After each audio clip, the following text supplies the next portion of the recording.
Hej, her på vores animation kan vi se, at vi har noget ståluld, der ligger på en vægt.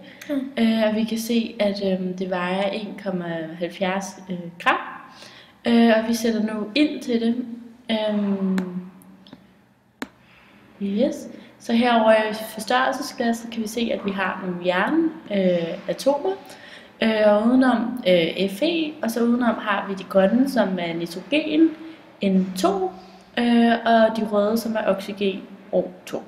Ja, og når der sættes ild til jernatomerne Fe, kan man se, at oxygenatomerne binder sig til jernet, og danner jernoxid.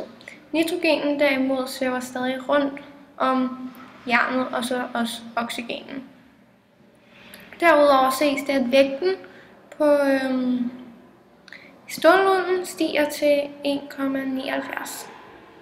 Og det er altså fordi, at jernen og oxygenen har dannet jernoxid under den her opvarmning af stålulden.